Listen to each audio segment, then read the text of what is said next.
So I was at the Canelo Triple G press conference in Los Angeles a couple days ago. You guys saw the video that I put up on my channel when I was there.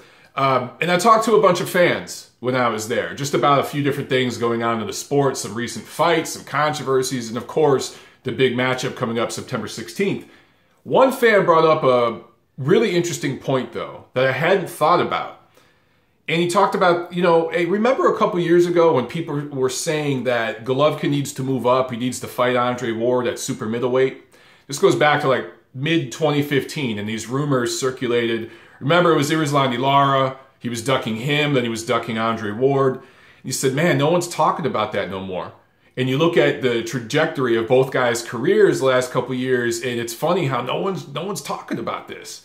So I wanted to just shed some, I don't know, just some insight on this real quick and some thoughts, because I do find it interesting how all the clickbait YouTube guys and, you know, the race baiter channels and all that kind of stuff were kind of out in full force talking about this Ward versus Golovkin fight back in mid-2015 at super middleweight. And remember, at that time, you know, Andre Ward hadn't fought since he fought Edwin Rodriguez in 2013. And that was also his last fight at super middleweight. Ward hasn't fought at super middleweight since 2013. And here we were in 2015, and these rumors were being talked about. And I hosted a couple episodes of 10 Count on Undisputed Champion Network, and I'll post the links in the description box below. But one of them, we interviewed Gennady Golovkin, and that was in July of 2015, right when all these rumors were going around. And then we did another episode in February of 2016, and we interviewed Tom Loeffler. So like I said, I'll post the links, and you guys can watch that for yourself if you haven't seen them already. But I asked both men about those rumors and then some other things. And there was this, Tom Loeffler really clarifies the situation with this 164-pound catchweight thing and all this kind of stuff. So watch those videos. But essentially, it was an email conversation between him and Dan Rafael at ESPN that was reported as a story. And then there were people talking about catchweight, hypocrisy, and all this kind of stuff. When it was nothing more than clickbait rumors. And 2 years later, here we are, and you compare, you know, all the talk that Tom Loeffler couldn't cut a deal. He was being a bad promoter. He couldn't get deals done for his man, and his man Golovkin was just falling by the wayside, and he wasn't doing his job. And now we're on the precipice of the biggest boxing event in years that's going to do massive, massive business, a huge gate, tons of international money pouring into this thing. And you just compare that to what Ward has done in that time. There's a lot of interesting dynamics here. So, for starters, let's talk money. Because a lot of people are saying, well, Andre Ward, in his last two fights, he's brought in $10, $11, $12 million. And that's true. He's done very, very well for himself. And a lot of you guys praising that, and you should be. Ward has done very, very well for himself. But you are shitting on the rumors that Golovkin and his team supposedly turned down a flat fee offer from Golden Boy. First it was $10 million, then apparently it was a $15 million offer, and they turned those deals down. And they eventually struck a deal with Golden Boy where now there's a legitimate purse split. And of course, Canelo financially is the A-plus side, and Golovkin's the B- side, so the purse split is nowhere near 50-50, and it shouldn't be. But you'd have to think, it doesn't take a genius to understand that for K2 and for Golovkin to turn down that $15 million flat fee offer and take a purse split, they're probably getting double. They're definitely getting a lot more. It's definitely north of $20 million, right? So then you factor in the international money, the foreign TV money that's coming in from Europe for Team Golovkin, from Mexico for Team Canelo, and then you factor in all the sponsorships. There's tons of sponsors. I haven't seen a fight with this many sponsors since Mayweather-Pacquiao, and even before, a long time before that. So all that money coming in, and that's not even talking about the live gate that this thing's going to do at T-Mobile Arena, where you saw some of the ticket prices. I tweeted this stuff. I ain't happy about it. I don't like when regular fans get boxed out, but some of you love talking numbers and money for whatever reason. last week in Las Vegas at Mandalay Bay, Rock Nation was giving out free tickets. There were scalpers outside for Ward Kovalev 2 trying to scalp tickets for $20. And I know this because several of you who were approached for $20 tickets told me about it. And several of you who went for free with comp tickets told me about it. I had an insider tell me that not even 2,000 tickets were sold at face value for Ward Kovalev 2. Not even 2,000 tickets. You compare that to what's going to obviously a 20,000 ticket sellout at T-Mobile Arena. So for Canelo Triple G, obviously. So you just compare the numbers here, and it's night and day. People like to bring in pay-per-view sales, pay-per-view numbers. Well, Ward Kovalev 1 did 170,000, or I'm sorry, 160,000 pay-per-view buys last November 2016. And people like to compare the pay-per-view sales for whatever reason, and the first pay-per-view Golovkin ever had with David Lemieux back in October 2015, it was reported of doing 150,000 pay-per-view buys, so slightly less. And I find a few things hypocritical and funny about that, because a lot of you are saying, oh, the Golovkin-Lemieux numbers were inflated. They really weren't 150,000, they were really 100,000, or whatever number you guys throw out. But the Ward Kovalev 1 numbers at 160,000, those weren't inflated at all. Those are legitimate numbers. Guys, they're either both good or they're either both inflated. I don't see why you see one way and the other one a different way. Be consistent there. Either way, they were very, very similar in pay-per-view sales, right? In ratings. When you factor in that Andre Ward's American gold medalist, and fought on American TV for over a decade before his first pay-per-view. You compare that to Golovkin, who obviously is not American. His first home base away from home was in Germany. Then he had to relocate and start over in America. He'd only been fighting in America for a few years, barely had a handle on English, and his first pay-per-view did almost as well. And then you factor in sellout crowd at the Garden versus not so sold out crowd at T-Mobile, but very, very close for that first Ward Kovalev fight. I do find it interesting that people like to conflate all this stuff and find ways to twist it and turn it to spin a certain agenda. When you look at those two facts, and you look at the sales of the first two, and consider the timing, consider that for Golovkin-Lemieux, again, that's October 2015. That's a few months after the original shit show Mayweather-Pacquiao took place in May. And it was just before the big Cotto-Canelo card, which did just under 1 million pay-per-views. I believe that took place the month after that in November of 2015. You factor all those things in, they sold 150,000 pay-per-view buys with a Canadian guy and a Kazakhstan guy. Neither one had fought in America for that long or that many times. You compare that to what Ward did, I think it's pretty damn impressive. Either way, the Ward Kovalev 2, the rematch that just took place, we don't have the pay-per-view numbers yet, but from the leaks coming from industry insiders, it's probably going to be right around what the first fight did. Even if it does more, I doubt it cracks 200,000 buys. But even if it does, that's a moot point, because Canelo-Golovkin is going to do easily 1 million buys, probably north of 2 million buys. So you're talking night and day in terms of business here, everybody. And people forget that Golovkin-Jacobs, that happened in March, that did 170,000 pay-per-view buys. So Golovkin's already done better than Ward's done with pay-per-view. And then you guys, you don't think globally.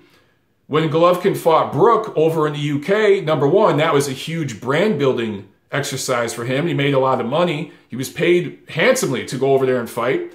And that did 500,000 pay-per-view buys in the UK. And I understand that the pay-per-view structure is different over there. But again, just in terms of raw numbers. You start whacking all this up, guys, and again, night and day.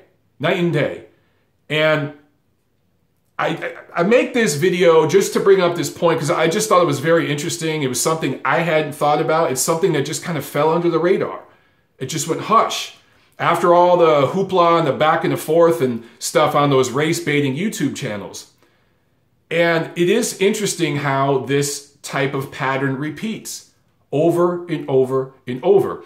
And to be fair, it does go in all directions, but I work in boxing. I've been in boxing my whole life to some degree, and I do find that it very, very typically goes in one direction more than the others. And that's just how it is. And with Golovkin, remember, it was Irizlandi Lara, it was Andre Ward. Then it's always turning down a flat fee. He's ducking Canelo. Blah, blah, blah. There's all this stuff, right? Tom Loeffler can't cut a deal. Meanwhile, Loeffler, K2 Promotions, Gennady Golovkin, Abel Sanchez stayed busy. They did some brand building fights over in the UK. They experimented with pay-per-view. They did a couple different things. They've sold out arenas on both coasts of the United States and one over in the UK, in London. And now they're on the precipice of this massive, massive pay-per-view event. Meanwhile, those of you that were asking the guy to fight Irizlandi Lara, and they were never ducking any of these people, but they had the foresight, the focus, the vision to look ahead more than 6 months. Imagine a promoter and a fighter doing that. And now look where they're at. And it's not always just your business, it's who you're doing business with. They didn't want to do business with Andre Ward and Rock Nation at that time. They're doing business with Golden Boy Promotions. And say what you will about Golden Boy, they are much easier to work with, have been in this business longer than Rock Nation, have people working for them who have been in the business for decades, whether in the promotional field, former fighters, and even former media that now work at Golden Boy. They have boxing people who know what the hell they're doing. Rock Nation, not the case. So look at where Sergey Kovalev got left. Look at what happened to him. And remember, in that first fight with Ward, yeah, Ward was the A side. He was the name. He was the guy who had been on TV for a decade. All that stuff, yes. But Kovalev was bringing in the hardware with all the titles. And look what happened to him.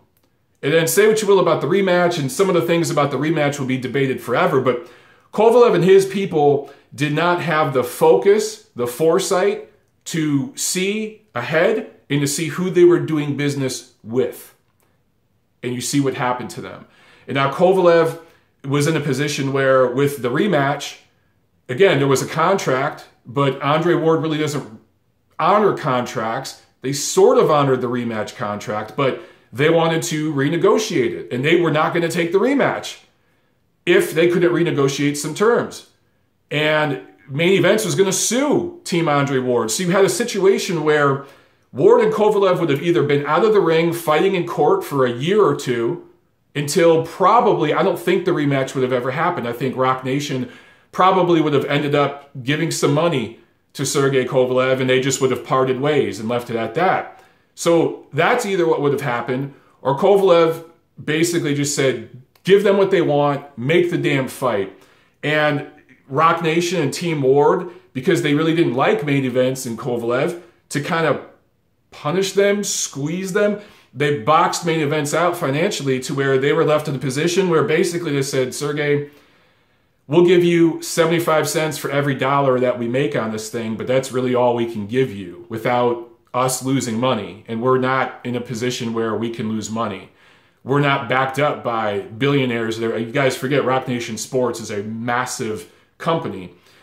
And then there's Rock Nation itself, right? So, I mean, there's a big, big company, and their boxing wing is a small little part of it. Main Events isn't structured like that. They're a small little company. To take a huge financial bath on one operation, they're out of business.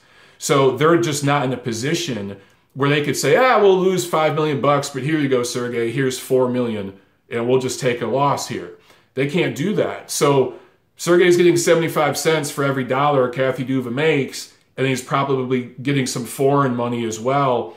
He's probably going to make $1 million on that rematch, and now he's left with zero leverage, and you just took a bad, bad loss. You know, mentally broke down the whole nine, all the fuckery going on. Know who you're doing business with. Know what you're doing. See down the line. And by the way, that does include Main Events and Kathy Duva. That's not just on Team Kovalev. But I do find it funny that all the people that were talking all that smack and making all these videos on YouTube, and all you guys were clicking on it and arguing about it and tagging me in tweets and tagging me in posts, asking me about all this nonsense, and I kept telling you, chill out.